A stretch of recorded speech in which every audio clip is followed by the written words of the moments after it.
She barreled through my ranch gate like she owned the road. Windows down, HOA badge on the dash, voice loud enough for the horses to throw their heads. "You can't park here. Move your truck or I'll have you arrested," she screamed, like the whole county answered to her. I stood on the porch, watched her stomp out with that same thin smile she wears when she thinks she's won, and I felt something cold click into place. I didn't yell back. I didn't run to the phone.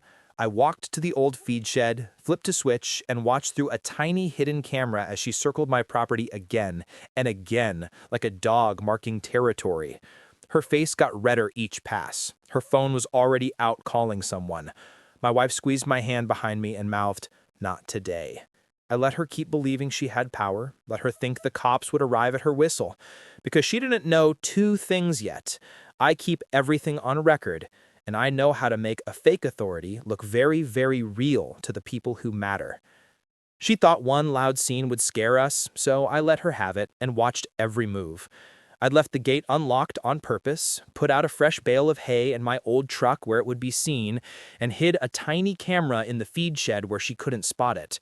When she roared through again, shouting into her phone, my wife stepped out slow and steady, holding a cup of coffee like nothing was wrong. "Want to park that way?" my wife asked, sweet as syrup. Karen spun toward her and froze when my phone buzzed in my pocket, live feed from the shed showing her every pass on my screen. I played it on loud so our neighbor could hear. Karen's face went white, and she started pointing. "That's HOA property. Call the—" but stopped when a second car pulled up behind her and a man in a uniform climbed out.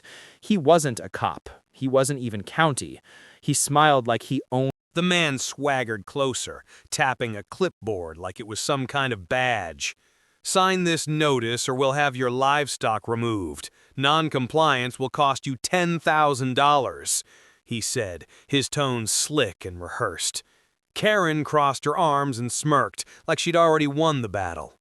I let a long silence hang in the air, then pulled out a folded paper from my back pocket.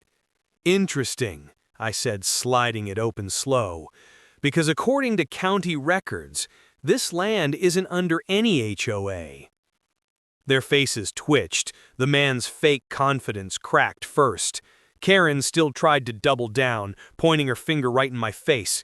"You're lying. I run this neighborhood, and your so-called ranch is part of it whether you like it or not." That's when my wife stepped closer, not raising her voice, just calm.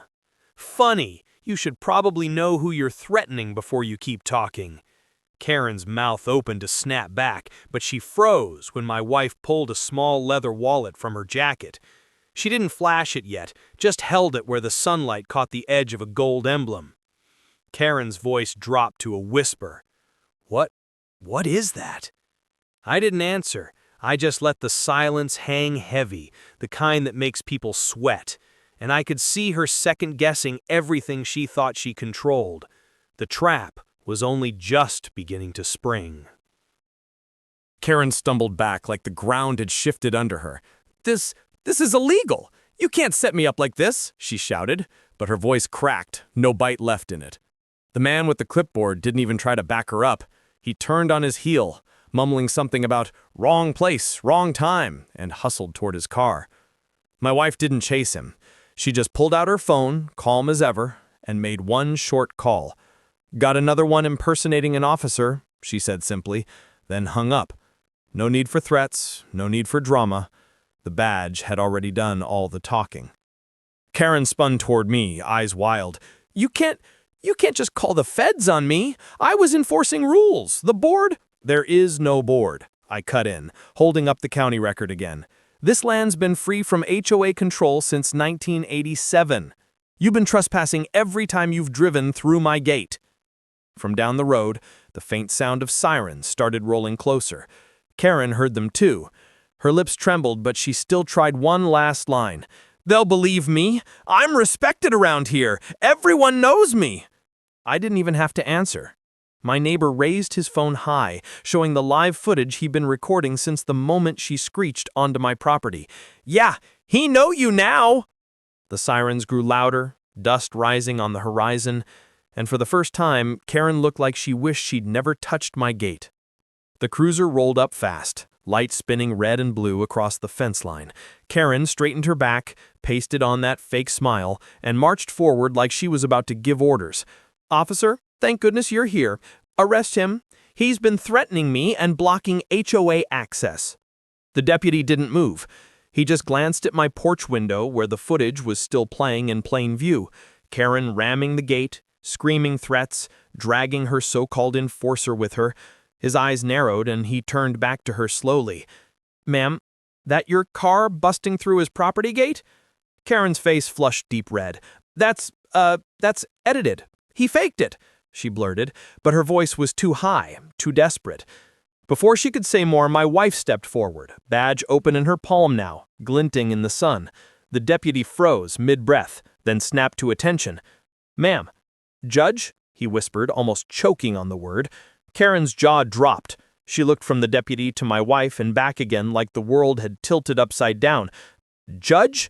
she repeated, her voice barely a squeak. I crossed my arms, calm and steady. Karen's mouth opened and closed like she was drowning for air. This is a mistake. I didn't know. How was I supposed to know?" she stammered, her voice shrill now, nothing like the booming orders she'd been barking minutes earlier. The deputy didn't even look at her. He kept his eyes on my wife, nodding with full respect. "Judge, how do you want to proceed?" That line hit Karen harder than any fence post. Her knees wobbled, and she clutched the hood of her car just to stay standing. My wife didn't rush. She sipped her coffee, calm as a quiet Sunday morning, then finally spoke. "Trespassing, property damage, harassment, and impersonation, since she brought a fake enforcer with her." Karen gasped. "No, you can't do this to me! I am the HOA! I make the rules here!" I stepped closer, lowering my voice so only she and the deputy could hear. "You made one mistake, Karen. You thought the land answered to you. But out here, the land answers only to the one who owns it." The deputy clicked his cuffs open, the sound sharp in the hot air. Karen flinched, looking around like someone might still come save her. But all she saw were neighbors with phones recording, heads shaking in disgust. Her empire of fake power crumbled right there in the dust of my driveway. And as the cuffs closed around her wrists, I knew the trap had done exactly what it was built for, ending her reign for good. Karen shrieked as the cuffs clicked shut, twisting against the deputy's grip like she still had a chance to wriggle free. "You can't arrest me! I run this neighborhood! My lawyer will—" The deputy cut her off cold. "Lady, you broke into a federal judge's property on camera. You're not walking out of this one." The neighbors clapped, some laughing under their breath, others shaking their heads in disbelief. Phones stayed high, capturing every second. Karen's face went pale as she realized this wasn't just about tonight, this was going viral by morning. The clipboard guy, who had tried to sneak away, wasn't so lucky either. Another cruiser pulled up, blocking